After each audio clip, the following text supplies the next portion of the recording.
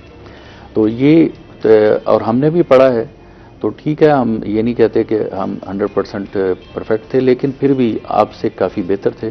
اپنے پیرنٹس کے آگے اس طرح نہیں ہوتا تھا. اب تو یہ ٹیچرز کے آگے بھی ظاہر ہے, جب ایک بچے کو پھر ٹیچر جو ہیں وہ پیرنٹس کا احترام نہیں سکھائیں گے, اور پیرنٹس جو ہیں وہ ٹیچرز کا احترام کرنا نہیں سکھائیں گے, تو پھر وہ دونوں کا ہی احترام جا چکا ہے اب. بالکل, اس ریس کے اندر دونوں کا. پیرنٹس ہم بہت پیچھے رہ گئے ہیں. جی, پیرنٹس ڈیمانڈ ہی نہیں کرتے کہ بھی بچے کو جو ہے وہ سچ بولنا چاہیے, یا یہ چیزیں اس کو کیوں نہیں آتی. ان کو یہ ہے کہ اسکول سے یہ ڈیمانڈ کرتے ہیں کہ جی ہمارے بچے کے اچھے مارکس آنے چاہیے, بس اس کے مارکس اس میں اس سبجیکٹ میں کم کیوں ہیں. یہ کوئی پیرنٹس آ کے کبھی ہمارے اسکول میں بھی کہیں بھی یہ شکایت نہیں کرتا کہ بچے نے آج جھوٹ بولا ہے, بالکل, یا بچے نے کسی چھوٹے بچے کے ساتھ بدتمیزی کی ہے, اس کو تنگ کیا ہے. اس طرح کی مطلب کوئی غیر اخلاقی اگر بچہ حرکت کر رہا ہے تو اس کا نوٹس نہیں لیتے پیرنٹس, اس کے حوالے سے کوئی کمپلینٹ نہیں آتی. ہاں جی, اس لیے پھر وہ ادارے جو ہیں وہ بھی وہی چیز اب انہوں نے پرووائڈ کرنا شروع کر دی ہے پیرنٹس کو, جس کی وہ ڈیمانڈ کرتے ہیں, یعنی بس نمبر, اور ایک نمبر کی ریس لگی ہوئی ہے, اور الٹے سیدھے اس کے لیے جو بھی طریقے ہیں وہ اپنائے جاتے ہیں, وہ اپنائے جا رہے ہیں. آپ نے بولا کہ ایجوکیشن انڈسٹری بن چکی ہے, پرائیویٹ اسکولز اور پرائیویٹ سیکٹر جو ہے, اس کو آپ کیسے ایکسپلین کریں گے؟ اس کا دیکھیں آپ مطلب اس لحاظ سے دیکھیں کہ بہت سارے جو انویسٹر ہیں مطلب ہمارے بڑے شہروں کے, وہ ہم جانتے ہیں کہ وہ یہاں ملتان میں آئے ہیں. مطلب ایک اسکول ہوتا ہے, اس کا اگر مقصد ہے کہ بھی میں تعلیم دوں, تو انہوں نے 40 برانچز بنائی ہوئی ہیں. آپ خود مطلب اس میں سوچ سکتے ہیں کہ کس طرح وہ مینیج کر سکتے ہیں. ایک بندہ جو ہے یا 1-2 لوگ جو ہیں وہ کس طرح اتنی زیادہ وہ جو ان کی برانچز ہیں ان کو مینٹین کرے اور دیکھے. آپ دیکھیں گورنمنٹ کا جو سیٹ اپ ہوتا ہے, کتنے آفیسرز ہوتے ہیں, EDO, DO, بالکل, پوری ٹیم ہوتی ہے جو کہ انسپیکٹ, پھر بھی ان سے وہ نہیں ہوتے. تو یہ ایک بندہ فرد واحد یا 1-2 مل کر جو ہے وہ رن کر رہے ہوتے ہیں. تو ان کا مقصد کیا ہوتا ہے, اور بلڈنگز ان کی دیکھیں آخر وہ انویسٹمنٹ کہاں سے آئی ہے. اگر وہ مطلب یہ ان کا مقصد نہ ہوتا تو بلڈنگ جو ہے وہ 3 منزلہ بلڈنگ ہیں, اور تقریباً 10 ایکڑ کے اوپر یا 2 4 ایکڑ کے اوپر انہوں نے ایک برانچ بنائی ہوئی ہے. اس طرح کی ان کی 20 برانچز ہیں. تو یہ ثبوت ہے کہ بھی ان کو یہ چیز ہی چاہیے, 1 سے 2 اگلے سال پھر 4 ہو رہی ہیں, پھر 5 ہو رہی ہیں. تو اور رزلٹ انہی کے اداروں کے, میں اب نام نہیں لے سکتا یہاں پر, لینا بھی نہیں چاہیے, جنرل میں بات کرتا ہوں کہ جن کا ملتان میں ہی بہت زیادہ نام ہے, انہی کے مطلب فیئرویل پارٹی کے دن جو 9th-10th کے بچے ہیں, انہوں نے اپنے ہی اسکول کے گیٹ کے باہر ہوائی فائرنگ کی. وہ اخبارات میں بھی آیا تھا. تو یہ ہے تربیت. اب ہمیں یہاں سے اندازہ لگانا چاہیے اور لگا سکتے ہیں کہ کس چیز کی ایکچولی کمی ہے. جی 9th-10th کے بچے, وہ ان کو مطلب گن ان کے ہاتھ میں ہے اور وہ ہوائی فائرنگ کر رہے ہیں, اور یہ بڑا واقعہ ہوا ہے ادھر. یہ کوئی جب ہم اسکول میں ہوا کرتے تھے, جب ہم اسٹوڈنٹ لیول پر تھے, اسکول لیول پر تھے, تو مجھے یاد ہے کہ موبائل فون ہونا بھی ایک گناہ تصور کیا جاتا تھا. چیزیں بہت بدل چکی ہیں. Moving towards technology, I think development ہونی چاہیے, ترقی کی جانب جانا چاہیے, لیکن بیچ میں اپنے ایتھکس, اپنی مورل ویلیوز بھولنا is not justified at any cost. تو اگر ہم کیریکٹر بلڈنگ کی بات کرتے ہیں, ہم شخصیت سازی کی بات کرتے ہیں, کردار سازی کی بات کرتے ہیں, تو آپ کیا سمجھتے ہیں ٹیچر کا کتنا کردار ہے؟ ٹیچر کا بہت زیادہ کردار ہے. جیسا میں نے پہلے شروع میں بھی عرض کیا کہ لیکن یہ اس کا یہ مطلب نہیں ہے کہ پیرنٹس جو ہے نا وہ بالکل جیسے اب دیکھیں ہاں، بالکل، مثال میں ہاں۔ ایک مثال ایگزامپل لیتے ہیں. حضرت شیخ عبد القادر جیلانی رحمۃ اللہ علیہ کو جب ان کی والدہ نے بھیجا، وہ پڑھنے کے لیے جا رہے تھے قافلے کے ساتھ، بڑا مشہور واقعہ ہے، ہم سٹوریز میں بھی پڑھتے ہیں. تو اس میں اب دیکھیں کہ کس نے تربیت کی تھی انیشلی. مطلب بہت مشہور ہے واقعہ، یہ بھی آتا ہے کہ ان کی والدہ مطلب قرآن پاک کی تلاوت، اور کئی بکس میں یہ بھی ہے کہ جب وہ پیدا ہوئے تو آلریڈی کچھ ان کو حفظ تھا. چلو یہ اس میں کوئی اختلاف لوگ کرتے ہیں تو، لیکن یہ نہیں ہے، یہ تو اب سائنس نے بھی پروو کیا ہے کہ بھی بچے، اور یہ ایکسپیریمنٹس ہو چکے ہیں اور بڑے مطلب ان کے رزلٹ ہیں جو مستند ہیں کہ مطلب جو بھی ماں چیزیں بولتی ہے یا سنتی ہے تو بعد میں جب اس کو اللہ پاک بچہ دیتے ہیں تو وہ اس کا انٹرسٹ بھی ان کی طرف ہوتا ہے. وہ بچے کو انہوں نے پیدائش کے فوراً بعد ہی وہ چیزیں سنائی تو اس طرف راغب ہوتا ہے، متوجہ ہوتا ہے وہ. تو اس طرح وہ ان کی بھی والدہ وہ مطلب باوضو ہو کر اپنے بچے کو انہوں نے دودھ پلانا یا اس طرح کے ساتھ، یہ تربیت کا یہی تو طریقہ حصہ ہے.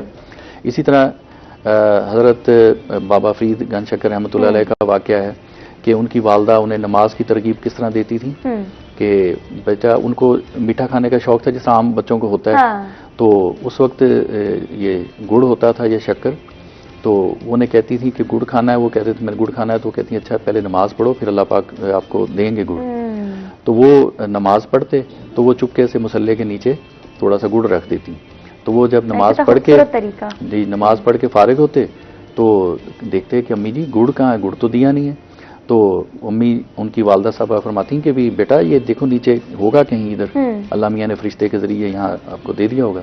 تو وہ مصلی پلٹ کے دیکھتے تو نیچے ہوتا. تو اس طرح انہیں ترغیب دی کہ نماز کے لیے. تو یہ اس طرح ہے. پھر اگر میں اس کو آگے بڑھاؤں تو تھوڑا سا وہ بھی انٹرسٹنگ ہے. تو ایک دفعہ ایسا ہوا کہ ان کی والدہ کہیں کسی کام سے گھر میں نہیں تھیں، اور حضرت بابا فرید گنج شکر رحمۃ اللہ جب بچے تھے تو ان کا دل چاہا کہ میں پھر گڑ کھاؤں. تو انہوں نے کہا بھی طریقہ تو گڑ کھانے کا امی نے سکھایا ہوا ہے. تو انہوں نے نماز پڑھی اور اس کے بعد جو ہے وہ بیٹھے گڑ کھا رہے تھے. تو والدہ آئیں تو انہوں نے پوچھا، ان کو یاد آیا کہ اب تو اس کی مطلب ٹائم ہے گڑ کی تو ہوگی طلب، تو اب گڑ تو میں نے رکھا نہیں اس کے نیچے مصلے کے. تو وہ جلدی سے جب واپس آئیں تو بیٹھے گڑ کھا رہے تھے. تو انہوں نے پوچھا کہ بیٹا یہ کہاں سے آیا؟ کہا وہیں جہاں روز ہوتا تھا. تو یہ اللہ پاک اس طرح پھر مدد کرتے ہیں ٹریننگ میں یا تربیت کے اندر جب انسان اخلاص کے ساتھ کرتا ہے. تو یہ اصل تو ہے ماں باپ. اس کے بعد پھر جب بچہ دیکھیں استاد کے پاس جب جاتا ہے نا تو صحیح جو ایج پہلے بھی ہوتی تھی 5-6 سال کا ہے، اب تو 3-3 سال کے جا رہے ہیں. وہ یہ بھی ظلم ہے بچے کے ساتھ نا. یعنی this is not the perfect age کہ آپ اس کو اسکول میں ایڈمیشن دلوائیں. دیکھیں جتنے بھی ترقی یافتہ ممالک ہیں، جاپان ہے جس کو سوئٹزرلینڈ بڑا جناب وہ، اور فن لینڈ کی تعلیم کو دنیا میں بڑا نمبر 1 مانا جاتا ہے. بالکل بالکل. ان سب میں یہ مطلب یہ اتنی ارلی ایج میں اسکول جانا نہیں ہے. وہ سارے مطلب لیٹ ایڈمٹ کرتے ہیں. کم از کم کیا وجہ ہے؟ اگر ہم پاکستان کی بات کرتے ہیں، اپنے ہی ملک کی بات کرتے ہیں، اپنے لوگوں کی، اپنی سوسائٹی کی بات کرتے ہیں، کیا وجوہات ہے؟ ویسے میں نے بھی یہ بہت زیادہ آبزرو کیا کہ 3 سال کی عمر کو ہمارے لوگ آئیڈیل ایج سمجھتے ہیں کہ اب 3 سال کے ہو گئے ابھی تک اسکول میں داخلہ نہیں ملوایا تو آپ بچہ بڑا ہو رہا ہے. یعنی وہ یہ کانسیپٹ ہے کہ جو کچھ سیکھنا ہے انیشیل اور بیسک چیزیں سیکھنی وہ اسکول سے سکھائی جائیں گی. نہیں، ایسا نہیں ہوتا. یہ ہماری بس یہی میں کہہ رہا ہوں، یہ لوگوں نے یعنی پرائیویٹ سیکٹر نے یہ لوگوں کے ذہن میں یہ پیدا کیا ہے. جیسے ہمارے کچھ مطلب ڈاکٹر حضرات ہیں، وہ بھی بیماری اتنی چھوٹی ہو تو اس کو بڑھا کر جی بہت آپ اگر 2 دن اور نہ آتے تو پتہ نہیں آپ کیا ہو جاتا ہے. یہ یعنی ہوا پیدا کرنا نا، تاکہ یہ ایک طریقہ کار ہوتا ہے. یہی اپنا لیا ہے ہمارے جو ایجوکیشن میں ہمارے ساتھی ہیں لوگ ہیں، انہوں نے بھی یہی اپنا لیا کہ جی ارلی ایج میں بچے کو جو ہے ڈالو تاکہ وہ آگے، حالانکہ وہ اس کا ذہن جو ہے ابھی وہ ڈیولپ ہو رہا ہوتا ہے تو اس کو جو ہے وہ ماں باپ کی ہی شفقت کی ضرورت ہوتی ہے. وہ باہر جو ہے وہ اس کو نہیں سنبھل سکتا، ڈفرینٹ لوگوں کے ساتھ اس کا جو مطلب انٹریکشن ہے وہ اس قابل نہیں ہوتا کہ اتنے اجنبی لوگوں کے اندر وہ اپنے آپ سے سروائے. ہم نے دیکھا ہے جو پلے گروپ کے بچے ہوتے ہیں جو یعنی کہ 3.5-4 سال کے، بڑے وہ سہمے ہوئے کلاس میں بیٹھے ہوتے ہیں. بہت مسئلہ ٹیچر جتنی بھی کوشش زبردستی کرتی ہیں ان کو تاکہ مانوس کریں اپنے ساتھ، پر وہ بات نہیں ہوتی جو گھر میں رہ کر ماں باپ کے ساتھ ہوتی. پھر آپ یہ دیکھ لیں، ہسٹری دیکھ لیں، جتنے بھی مطلب بڑے قابل اور عظیم لوگ گزرے ہیں ایجوکیشن میں، ٹیکنالوجی میں، سائنس میں، انہوں نے کس ایج میں انہوں نے اسٹڈی شروع کی، کس ایج میں انہوں نے پڑھنا شروع کیا. اب حضرت علی کرم اللہ وجہ رضی اللہ تعالیٰ عنہ کا لے لیں کہ علم کا دروازہ فرمایا گیا نبی مسلمان نے، تو وہ کس ایج میں پڑھا ہے انہوں نے؟ یعنی کافی بڑی ایج میں تھے نا، 7-8 سال کے تو ہے جب اسلام قبول کیا انہوں نے، تو وہ بڑی ایج ہی ہے نا، وہاں سے انہوں نے سٹارٹ کیا. خود نبی کریم صلی اللہ علیہ وسلم ان پڑھ تھے اور 40 سال کی عمر میں اللہ نے پڑھانا شروع کیا، یعنی وہی نازل ہوئی، اس کو پڑھانا بھی سمجھ لیں اگر، تو وہ بھی 40 سال کی عمر میں، باقی صحابہ بھی اسی طرح ہی ہیں، بڑے بڑے تھے نا جب ان کو یہ ساری، پہلے تو وہ نہیں اس طرف تھے، تو پھر وہ اتنے بڑے بنے. حضرت عبداللہ بن عباس رضی اللہ تعالیٰ عنہ کا ہے کہ قرآن کی تفسیر اتنی اعلیٰ سمجھتے تھے اور کرتے تھے. تو یہ کسی کو بھی آپ دیکھیں نبی صلی اللہ علیہ وسلم نے کوئی 3 سال کے بچے کو ٹریننگ دینی شروع نہیں کی. تو یہ انتہائی، آپ جتنے بھی مطلب ہیں سائیکالوجسٹ ہیں ان سے بھی آپ ان کی بھی رائے سن سکتے ہیں کہ وہ یہی ہے کہ اتنی ارلی ایج کے اندر بچے کو گھر میں ہی رہنا چاہیے، کم از کم جو ہے 4-5 سال تک، 6 سال 5 سال، جیسا گورنمنٹ میں تو یہی ویسے تھا پہلے کہ بھی 6 سال کا بچہ یا 5 سال کا بچہ اس سے کم نہیں اسکول میں داخل ہوتا تھا. ٹھیک ہے، ابھی آپ سائیکالوجی کی بات کر رہے تھے، سائیکالوجسٹ کی بات کر رہے تھے، اس کی امپورٹنس تو ہر کسی کو پتہ ہی ہے. اسٹوڈنٹ کاؤنسلنگ کے لیے کوئی سائیکالوجسٹ ہونا چاہیے اسکولز میں ارلی ایج کے کلاسز کے لیے؟ یہ ٹیچر کا ہی کام ہے، جیسا آپ نے پوچھا تھا نا کہ ٹیچر کا اس میں کتنی انوالومنٹ ہے، تو یہ اس کے بعد پھر ٹیچر کا ہی رول آتا ہے. یہی میں اسی طرف ہی آ رہا تھا. اب اس کے بعد پھر جو ہے وہ ٹیچر کا رول ہے.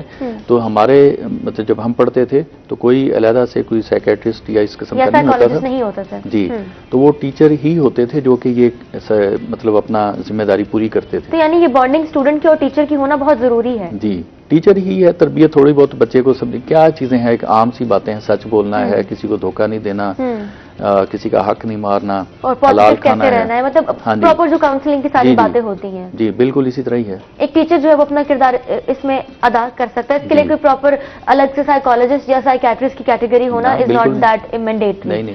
ٹھیک ہے، اگر آپ نے ابھی مینشن کیا تھا کہ پہلے کا دور اور اب کا دور، اپنے پرسنل ایکسپیرینس سے اوبیسلی آپ ٹیچنگ کر رہے ہیں، کرتے آئے ہیں اور آپ کو اس میں خاصا ٹائم ہو چکا. تو پروفیسر صاحب مجھے ایک بات بتائیے گا، ابھی کرنٹلی آپ کیا چیزیں ایکسپیرینس کر رہے ہیں جو آپ کے لیے تلخ ہیں، بہت تلخ ہیں؟ اپنے اسٹوڈنٹس میں ایسی کیا چیزیں آپ دیکھ رہے ہیں؟ یہی جو میں نے عرض کیا نا کہ یہی ہے کہ بھی پیرنٹس کو چاہت ہی نہیں. اگر پیرنٹس ڈیمانڈ کریں گے نا کہ ہمارے بچے کو پڑھائی کے ساتھ ساتھ ایک اچھا انسان بھی بنانا ہے تو پھر جو ہے اسکول والوں کو بھی تھوڑا سا احساس ہوگا اور وہ اس طرف توجہ دیں گے. تو اصل یہ ہے کہ ڈیمانڈ اینڈ سپلائی والا ہوتا ہے. اگر ڈیمانڈ ہی نہیں ہوگی تو پھر کوئی پرووائڈ بھی نہیں کرے گا کوئی بھی چیز ان کو.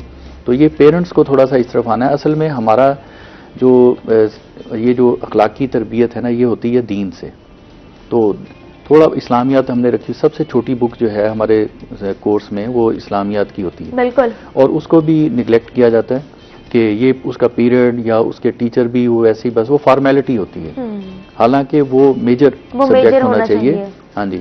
تو اب گورنمنٹ نے خیر بڑی اچھی کوشش تو کی ہے کہ قرآن پاک کو لازمی کمپلسری کر دیا ہے، 5 کلاس تک تو نادرا ہے.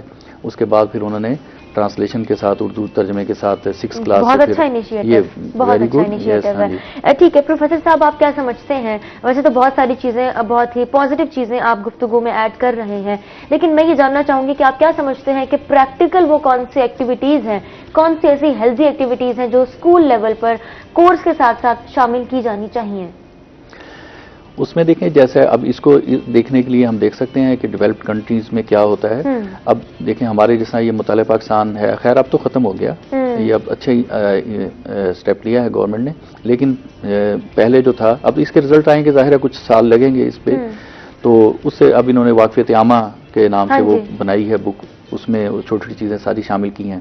تو اس میں جو چیزیں بتائی جاتی ہیں نا، میں سمجھتا ہوں اس کے اوپر پریکٹیکل بھی ہونا چاہیے. جیسے مطلب آپ نے سڑک کیسے عبور کرنی ہے تو اس کو پریکٹیکل کے ذریعے بچے کو سمجھایا جائے. ایسے فرضی سی کوئی مطلب اسکول کے اندر سڑک سی بنا لی جائے تو ظاہر ہے روڈ کے اوپر تو یہ پریکٹس نہیں ہو سکتی، تو اس طرح اس کے اوپر بٹھایا جائے. تو دوسرا یہ ہے جیسے بچے کہیں سفر کر رہے ہیں، تھوڑا سا بڑا ہو گیا بچہ، جس طرح 7-8 سال کا 9 سال کا ہوتا ہے، سفر کر رہا ہے کہیں پبلک ٹرانسپورٹ کے اندر، تو کوئی مطلب بزرگ آ گیا ہے تو اس کو یہ ہمارے سکھایا کرتے تھے ٹیچرز کہ بھی آپ کو چاہیے کہ آپ کھڑے ہو جائیں، ان کو جگہ دیں. اس طرح کی چیزیں ہیں. یہ جو جتنی بھی ایسی چیزیں ہیں، مطلب کھانا کھانا ہے، جیسے بچے لنچ کرتے ہیں تو تو ٹیچر نظر رکھے کہ بھی کھانا ضائع نہ کرے، رائٹ ہینڈ سے کھائے، اپنے دائیں بسم اللہ پڑھ کے کھائے، شیئرنگ کرے. جی بالکل، ہاں جی. اور دوسرا یہ ہے کہ پوچھ لے اس سے کہ بھی ہاں آپ نے یہ جو کھانا بنایا گھر والوں کو تنگ تو نہیں کیا اپنی ماما کو کہ نہیں مجھے تو یہی چاہیے، اس طرح کی چیز. اور اگر دیکھیں کہ یہ صحت کے لیے اچھا کھانا نہیں ہے تو ٹیچر بچے کو سمجھائے تو بچہ زیادہ مانتا ہے، اور کہ بھی یہ بچہ آپ نے نیکسٹ ٹائم یہ کھانا نہیں کھانا، آپ کے لیے اچھا نہیں ہے. تو اچھے کئی طریقے ہیں اس کو سمجھانے کے، تو وہ بچہ جو ہے اسے یقیناً انشاءاللہ ہٹ جائے گا. پریکٹیکل ایکٹیویٹیز کی ہم بات کر رہے ہیں، ہیلتھی ایکٹیویٹیز کی ہم بات کر رہے ہیں، اس میں اسپورٹس بھی شامل ہے، اس میں مختلف چیزیں جو کہ ہم ایڈ کر سکتے ہیں کورس کے ساتھ. لیکن فزیکل ایکٹیویٹیز کے اسپیس کی خاصی ضرورت ہے. آج کل ہم اسکولز دیکھیں، اگر جو ہم چھوٹے لیول کی بات کریں، گلی محلوں کے اسکولز کی بات کریں، تو وہاں تو اسپیس نام کی کوئی چیز ہی نہیں ہے. کلاس روم ہے، شروع ہوتا ہے، ختم ہوتا ہے، چیئرز، ڈیسک، اور اتنے کنجسٹڈ ایریا ہے کہ آپ اس میں فزیکل ایکٹیویٹی کا کچھ تصور بھی نہیں کر سکتے. اس پر کام کیا جانا چاہیے. جی بالکل، یہ تو میں سمجھتا ہوں کہ واقعی ہمارے اندر یہ فالٹ ہے. جتنے بھی پرائیویٹ اسکول ہیں ان میں تقریباً میرا خیال ہے 95% تو ایسے ہی ہیں جیسا آپ نے بتایا. چند ایک ہیں جن میں سپیس ہے، کافی گراؤنڈز ہیں ان کے پاس، لیکن ان کے اندر بھی کوئی پراپر اب نہیں ہے وہ کہ وہ ارینج کریں گیمز کا اور یہ ہیلدی ایکسرسائز جو ہیں وہ اس کو کریں. اب یہ ان میں بھی نہیں ہے. وہ بھی اب پڑھائی، میں نے جیسا بتایا، نمبر کے پیچھے لگ گئے ہیں. تو وہ ٹائم دیں گے تو تب نا. اور پھر دوسرا اسکوپ بھی نہیں ہوتا. مطلب جو بچے کھیل میں جاتے ہیں تو پھر آگے جو ہے ظاہر ہے ان جابس کے لیے ان کو پھر پرابلم ہوتی ہے، کیونکہ نمبر اچھے نہیں آئیں گے. ظاہر ہے وہ جب کھیل میں ٹائم دے گا تو پڑھائی تو ڈسٹرب ہوگی. ہاں، پڑھائی کے ساتھ ساتھ کھیل بہت ضروری ہے، لیکن یہاں بھی بہت بڑا کردار ہے والدین کا کہ وہ اسپورٹس کو کتنی اہمیت دیتے ہیں، کتنا امپورٹنٹ سمجھتے ہیں. لیکن انفارچونیٹلی آپ نے وہی بات کی کہ نمبرز کی ساری گیم ہے. پاسنگ مارکس چاہیے، اچھے نمبرز چاہیے، بس ہمارے بچے کی تصویر لگے. اگر اس کی تربیت ہو رہی ہے یا نہیں ہو رہی، that is not the priority. جی یہ کنسرن، ہاں یہ کنسرن ہے ہی نہیں، اور یہ پرائرٹی لسٹ میں شامل ہے ہی نہیں. ٹاپ پر ہونا تو بڑی دور کی بات ہے، اس لسٹ میں ہی شامل نہیں ہے. آپ نے بالکل صحیح فرمایا تھا کہ یہ نمبر کی گیم چل رہی ہے. کچھ پوائنٹ آپ ایڈ کر رہے تھے. جی اصل میں یہ ہوتا ہے کہ جب گورنمنٹ کی طرف سے ایک بچے کو اس کو فیوچر دیا جائے کہ جو گیمز میں بچے آتے ہیں، گورنمنٹ کو بھی تو اس چیز کا پھر وہ مطلب اس چیز کو احساس ہونا چاہیے نا کہ ظاہر ہے وہ پھر تعلیم میں بچے وہ اس معیار کے نہیں ہوتے. تو گورنمنٹ ان کے لیے پھر خاص جو ادارے ہیں ان کے اندر وہ ان کو رکھے، ویکینسیز ان کی یا ان کی سیٹس کو ایلوکیٹ کیا جائے. لیکن ایسا نہیں ہے، تو اس لیے پھر وہ ظاہر ہے آگے پھر گیم کے اوپر ساری عمر تو نہیں وہ بچہ چل سکتا. بعض کا گیم میں چوٹ لگ سکتی ہے کوئی ایسی سیریس جس سے کہ بچہ ایسی انجری ہو جائے کہ وہ آگے نہ کھیل سکتا ہے. اور پڑھائی سے تو وہ پہلے ہی اس حرج ہو چکا ہوتا ہے اس کا. تو اس کے لیے بھی گورنمنٹ اس قسم کی کوئی سپورٹ نہیں کرتی. یہ ہے میری گزارش گورنمنٹ سے، جہاں بڑے اچھے سٹیپ لے رہی ہے ایجوکیشن میں، تو اچھا بہت انہوں نے تبدیلیاں کی ہیں اس گورنمنٹ نے. تو اس طرف بھی تھوڑا سا سوچیں تو پھر حوصلہ بھی. ویسے بھی ہمارے وزیر اعظم تو خود کھلاڑی ہیں، تو جیسا کہ انہوں نے کہا بھی تھا کہ بھی وہ پروموٹ کریں گے، پر اس طرف ابھی تک خاص توجہ نظر نہیں آ رہی. کہ گراؤنڈز انہوں نے کہا تھا کہ ہم بنائیں گے ہر شہر میں بہت زیادہ، لیکن ابھی تک ایک بھی نہیں بنا. تو بہرحال امید رکھی جا سکتی ہے، ابھی ٹائم ہے، ابھی اور چیزوں میں لگے ہوئے ہیں. امید ہے کہ یہ بھی کریں گے. جی شاید اس طرف آ جائیں، آئیں گے تو تبھی یہ ہیلدی ایکسرسائزز اور یہ گیمز شروع ہوں گی تو پھر اس طرف لوگ آئیں گے. لیکن گیمز کے اندر بھی کھیلنے کے لیے گیمز نہیں تربیت کرتی میجر. وہ تھوڑا بہت ہی ہوتا ہے کہ وہ ایک اسپرٹ پیدا کرتی ہیں، جیسے مطلب ایک دوسرے کو برداشت کرنا. ہاں جی. تو لیکن یہ تربیت تو بہرحال یہ مذہب ہی کرتا ہے، یہی سکھاتا ہے بندے کو کہ دنیا میں کس طرح رہنا ہے. اصل میں دیکھیں جو بھی اخلاق ہے نا انسان کا، اگر آپ دیکھیں تو ایک نقطے پہ آ کے نا وہ مرکوز ہوتا ہے، وہ ہے اللہ کا ڈر. اگر آپ کو اللہ کا ڈر ہے نا تو پھر آپ تنہائی میں بھی ہر اچھی بات بھی سنیں گے اور اس کو قبول کریں گے. اگر یہ نہیں ہے دل میں نا تو پھر جتنی مرضی آپ اچھے لیکچرز دیں، جتنے مرضی اسکالرز سے، اور یہ جو بھی موٹیویشنل سپیکرز کو وہ سنے گا تو وہ کوئی خاص فائدہ تھوڑی دیر کے لیے ہوگا، پھر وہ اپنی جگہ پہ ہوگا.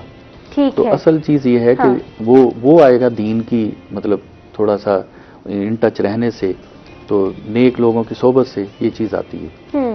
ٹھیک ہے، ابھی ہم تمام تر چیزوں کے حوالے سے تو بات کر ہی رہے ہیں. تعلیم و تربیت کا فقدان ہے، تعلیم کے ساتھ ساتھ تربیت کتنی امپورٹنٹ ہے اس کے حوالے سے بات کریں. آن لائن ایجوکیشن سسٹم کے حوالے سے آپ کا کیا کہنا ہے؟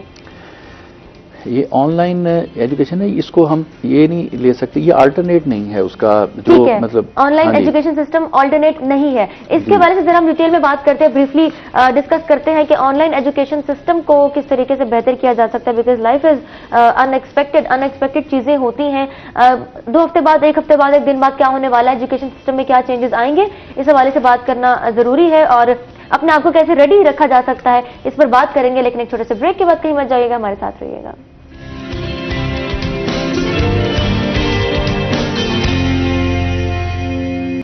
ویلکم بیک جی، آپ دیکھ رہے ہیں روہی ایٹ 10. بریک کے بعد ہم واپس آ چکے ہیں اور آپ کو خوش آمدید کہتے ہیں اپنے شو میں. اس سیگمنٹ میں ہمارے ساتھ موجود ہیں پروفیسر محمد سعید اوان صاحب، ماہر تعلیم ہیں.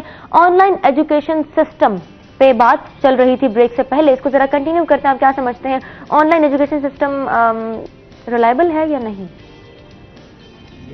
اس مطلب ایک جو لائیو کلاس ہوتی ہے اس کا آلٹرنیٹ تو کسی صورت بھی نہیں ہو سکتا. بالکل کسی صورت بھی ممکن نہیں ہے جی. اس کی وجہ ہے کہ ایک مطلب اللہ پاک نے ایک نظام بنایا ہے جسے کہ سائیکالوجسٹ بھی اس کو کرتے ہیں کنفرم، کہ ہر انسان جو ہے وہ اس کے اندر سے خاص ویوز نکلتی ہیں. تو جو مطلب اچھا یا پازیٹیو انسان ہوتا ہے تو اس کے اندر سے ویسی اچھی ویوز نکلتی ہیں.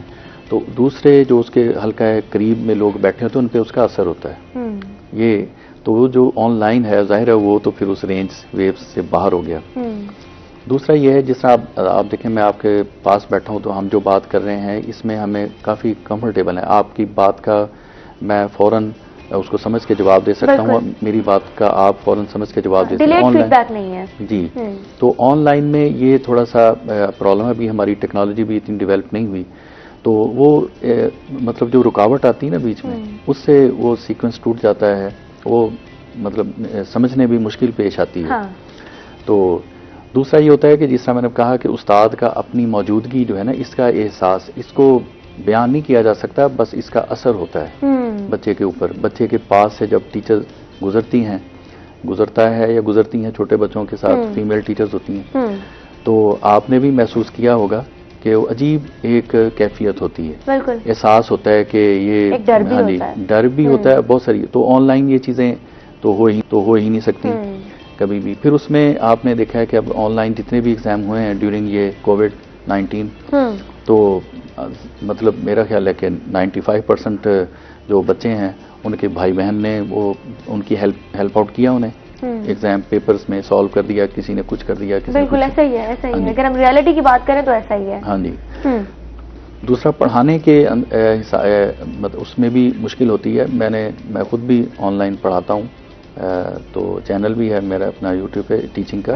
لیکن یہ میں نے دیکھا ہے کہ وہ بہت مشکل، پڑھانا سمجھانا بھی بہت مشکل ہوتا ہے. بچہ سامنے بیٹھا ہو نا تو اسے اگر ٹیچر پڑھا رہا ہے اور ٹیچرز نے کہیں کوئی کمی رہ گئی ہے ٹیچر سے، تو بچہ کوشچن کی صورت میں وہ دوبارہ سمجھ سکتا ہے. اب جو آن لائن پڑھا رہے ہیں ہمیں کوشچن بھی خود ہی سوچنے ہوتے ہیں کہ یہ بچے کے ذہن میں سوال پیدا ہو سکتا ہے، یہ ہو سکتا ہے. تو ان سب کو پھر بھی بعض کا ایسا ہوتا ہے کہ جتنے بھی ہم سمجھتے ہیں کہ یہ کوشچنس بچے کے ذہن میں ریز ہو سکتے ہیں اور ہم اس کے آنسر دے دیں، لیکن بعض کا ایسا ہوتا ہے کہ بعض اسٹوڈنٹ ایسا ہوتا ہے کہ کوئی ایسا کوشچن کرتا ہے جو تصور میں بھی نہیں ہوتا، تو اس کا پھر جواب ہم کیسے اس کو دیں. پھر وہ یہ اس طرح یہ بہت سلو مطلب بیریئرز آ گئے ہیں بیچ میں. جی ٹھیک ہے. تو ان بیریئرز کو کیسے ریموو کیا جا سکتا ہے؟ Because I was talking about technology and development. جب ہم ٹیکنالوجی کی جانب ہمارا فوکس ہے ہی، ہم نے چیزوں کو اپڈیٹ کرنا ہے نا، بیکاز یہ وقت کی ضرورت ہے. ہم نے چیزوں کو اپڈیٹ کرنا ہے، ان کو کیپچر کرنا ہے اور اس جانب چلنا ہے جو کہ ہمیں ترقی یافتہ ممالک کی لسٹ میں شامل کر سکتی ہیں وہ چیزیں. تو ان بیریئرز کو ریموو کرنے کی ضرورت نہیں ہے تاکہ ہم ماڈرن ٹیکنالوجی کی طرف آئیں. جی اچھی بات ہے آپ کی. لیکن آپ دیکھیں، آپ نے جس طرح ذکر کیا کہ جو ماڈرن کنٹریز ہیں انہوں نے وہ تو بہت زیادہ ٹیکنالوجی میں ہم سے اپ گریڈ ہیں. انہوں نے کون سا یہ اسکول وغیرہ یا جو لائیو کلاسز ہیں ختم تو نہیں کر دی. وہ تو عارضی تھوڑا سا وہ جو کووڈ کی وجہ سے پوری دنیا میں یہ مسئلہ پیدا ہوا تو انہوں نے اس سے ہیلپ لی ہے. تو ٹوٹلی اس پہ ڈیپینڈ نہیں کر سکتے، ٹوٹلی ڈیپینڈنٹ نہیں ہوا جا سکتا. بالکل. بعض چیزیں ایسی ہوتی ہیں جن کو ہم ٹیکنالوجی اس کا آلٹرنیٹ نہیں ہوتی. جیسے اب ماں باپ ہیں تو جو ماں باپ کی توجہ ہے یا پیار محبت ہے اس کی وہ کوئی replacement روبوٹ نہیں تو ہے۔ نہیں دے سکیں گے. روبوٹ کو بن بھی گئے ہیں جو خدمت کرتے ہیں، بالکل سارے کام کرتے ہیں، تو وہ لیکن وہ چیز وہ اس کا الٹرنیٹ نہیں ہے 100%. تو اسی طرح یہ جو لائیو ایجوکیشن ہے یا کلاسز ہوتی ہیں، ان کا بھی یہ الٹرنیٹ میرے خیال میں یہ 100% کبھی بھی نہیں بنے گا. ان کی ضرورت رہے گی، لیکن یہ ہے کہ آن لائن میں ہاں آپ اسپیسیفک کوئی آرٹیکل جو ہے نا وہ اچھا ڈیلیور کر دیں، تو کسی کو اگر اپنے ٹیچر سے وہ آرٹیکل سمجھ نہیں آیا تو وہ آن لائن جا کر اس کو اسٹڈی کر سکتا. بے شمار لوگ ہوں گے جنہوں نے ڈیلیور کیا ہوگا لیکچر یا اس کا ایکسپلین کیا ہوا ہے اس آرٹیکل کو، تو وہ اس سے بچہ جو ہے یا کوئی بھی اسٹوڈنٹ جو ہے ہیلپ لے سکتا ہے. تو لیکن ٹوٹلی ڈیپینڈ نہیں کر سکتے، اور یہ بھی اسے انکار بھی نہیں کر سکتے. بہت زیادہ فائدہ ہے یہ آن لائن ایجوکیشن، خاص کر جو جیسے اب یوٹیوب پہ ہے یا کوئی ویب سائٹس بنی ہوئی ہیں جو کہ پورے انہوں نے کورسز جو ہیں وہ اپلوڈ کر دیے ہیں بچوں کی سہولت کے لیے. تو اس میں ایسا ہے کہ بعض کا ایسا ہوتا ہے کہ کسی جگہ کوئی ٹیچر جو ہے وہ اچھا نہیں سمجھا سکتا کسی وجہ سے اپنے اسٹوڈنٹس کو، تو اسٹوڈنٹ اپنا وہ چند ایک چیزیں جو ہے وہاں سے وہ لے سکتے ہیں. ٹھیک ہے، تو یعنی ٹوٹلی ڈیپینڈنٹ نہیں ہوا جا سکتا آن لائن ایجوکیشن سسٹم پہ، لیکن اس کی ضرورت ہے بہت زیادہ. ضرورت بھی اس کی بہت زیادہ ہے، یہ بھی آپ کی بات بالکل ٹھیک ہے، لیکن مطلب یہ اس کا الٹرنیٹ نہیں ہے کہ ہم اس کو بالکل ختم کر دیں، وائنڈ اپ کریں یہ لائیو کلاسز آن لائن پہ آ جائیں. اس طرح نہیں ہو سکتا، یہ کبھی بھی نہیں ہوگا. ہم اگر آن لائن ایجوکیشن سسٹم کی بات کر رہے ہیں اور ویسے ایجوکیشن سسٹم کی اگر ہم بات کریں اپنے اسکولز میں، کالجز میں، یونیورسٹیز میں، ہم دیکھتے ہیں کہ کورس کی طرف بہت توجہ ہے. دیٹ از گڈ، مطلب ٹھیک ہے آپ کورس کو پڑھا رہے ہیں، آپ بکس پڑھا رہے ہیں، آپ نوٹس پڑھا رہے ہیں، اور آن لائن ویب سائٹس وغیرہ پر بھی آپ لوگوں کو، بچوں کو ریفر کر رہے ہیں کہ جی اس سائٹ سے آپ یہ ٹاپک نکال کے پڑھ سکتے ہیں. That is good on one side, but on the other side I personally think کہ ڈیمونسٹریشن کی بڑی کمی ہے، پریکٹیکل ایکٹیویٹیز کی بہت کمی ہے، ملٹی میڈیا کا کوئی استعمال نہیں ہے، گیجٹ کا کوئی استعمال نہیں ہے. ابھی تک یونیورسٹیز میں کلاس روم میں موبائل فون یوز کرنا، اس کو نکالنا فار دی گڈ کاز اور اچھی چیز کے لیے، ایک اچھی سائڈ کو دیکھنے کے لیے، ابھی تک اس چیز کی کمی ہے. ابھی تک غلط کنسیڈر کیا جاتا ہے. آپ فون نہیں یوز کر سکتے، آپ فون نہیں نکال سکتے. اگر ایک چیز آپ میں مطلب آپ پڑھا تو رہے ہیں، لیکن اگر اس میں آپ گیجٹس کا استعمال شروع کر دیں، ملٹی میڈیا کا استعمال شروع کر دیں، تو آئی تھنک بچوں کو سمجھنے میں زیادہ آسانی ہوگی. جی بالکل. میں نے جب ہم نے بی ایڈ کیا ہے تو اس میں بہت سال پہلے، 22-23 سال پہلے، تو تب کی بات ہے جب تو یہ موبائل وغیرہ کا نہیں تھا سلسلہ، تو تب بھی ہمیں اس میں پڑھایا گیا باقاعدہ کہ اے وی ایڈز کے نام سے کہ آپ ڈیورنگ اپنے لیکچر اے وی ایڈز کا استعمال کریں. اے وی مطلب آڈیو ویڈیو ایڈز. تو اب تو وہ بہت زیادہ ہمارے لیے آسان ہو گیا ٹیچنگ کے حوالے سے. تو یہ تو بہت زیادہ ہیلپ فل ہے یہ جو ٹیکنالوجی ہے. اس میں ایک اور میں تھوڑا سا سمجھتا ہوں کہ بہت زیادہ فائدہ موبائل سے لیا جا سکتا ہے. جیسے ہم اب پڑھتے تھے تو کالج میں ٹیچر سے لیکچر لیا یا اسکول میں پڑھا یا یونیورسٹی میں، تو کوئی چیز ہمیں وہ سمجھ نہیں آئی یا بھول گئی کسی وجہ سے، تو بس پھر وہ بھول گئی. اب دوبارہ تو وہ ٹیچر جو ہے ایک اکیلے کے لیے پورا لیکچر ان کے لیے پاسبل نہیں ہے ڈیلیور کرنا. تو پھر وہ مسئلہ ہوتا تھا، کبھی کسی دوست کے پاس پوچھ رہے ہیں، کبھی کسی سے ڈسکس ہو رہا ہے، تو کبھی سمجھ آ جاتا تھا، کبھی مسئلہ ویسے ہی رہتا تھا. تو اب یہ ہے کہ اسٹوڈنٹ جو ہے کلاس میں وہ اگر اپنے موبائل پر وہ اس کو ریکارڈ کر لیں لیکچر اپنے ٹیچر کا، تو اس کے لیے وہ اس کو اپنا گھر میں لا کر دوبارہ ریپیٹ کر کے سن بھی سکتا ہے. تو اس طرح اس کو ایک یعنی گھر میں بھی ٹیچر سمجھیں وہ آ کے اس کو پڑھا رہے ہیں ایسے موبائل پہ. بالکل ایسا ہی، اور یہ ہونا چاہیے. ہاں جی بالکل. مطلب اگر آپ نہیں سن پا رہے یا کسی بھی فزیکل بیریئر کی وجہ سے آپ کہیں پیچھے بیٹھے ہیں، آپ تک آواز نہیں آ رہی، تو آئی تھنک یہ ایک اچھا طریقہ نہیں ہے کہ آپ اپنے فونز کا استعمال کریں، اپنے گیجٹ کا استعمال کریں for good cause. Again I would repeat کہ اچھی چیز کے لیے آپ چیزوں کا استعمال کریں، لیکن پھر یہاں پر بھی تربیت کی کمی آ جاتی ہے کہ آپ کیسے جج کریں کہ کون بچہ جو ہے وہ فون پر کیا یوز کر رہا ہے اس ٹائم پہ. نہیں، وہ اس لیے ٹیچرز منع کرتے ہیں. انہوں نے دیکھا ہے نا کہ بچے جو ہیں وہ اس کو پازیٹیولی یوز نہیں کرتے. اگر اس طرح کریں تو میرا خیال ہے کوئی ٹیچر بھی اس طرح منع نہیں کرے گا. اگر وہ چاہتا ہے کہ میں لیکچر کی ویڈیو بنا لوں اور بعد میں میرے وہ کام آئے، تو میرے خیال کوئی ٹیچر بھی اس طرح منع نہیں کرے گا. تو لیکن یہ چیزیں 100% تو کہیں بھی نہیں ہوتی نا، تو اجازت دے دینی چاہیے. آپ کو بچہ اگر بیچ میں اس کو مس یوز کرتا ہے اس فیسلٹی کو، تو وہ تو یہ تا قیامت رہے گا. یعنی یہ نیگیٹو یہ ہوگا تو پازیٹیو کی قدر ہوگی نا، یہ تو رہنا ہے. یہ آپ دیکھیں نا، یہ نبی کریم صلی اللہ علیہ وسلم کا دور جو دنیا کا، پوری دنیا کا آدم سے لے کے قیامت تک کا بہترین دور ہے، تو اس میں کیا غلط لوگ ختم ہو گئے تھے؟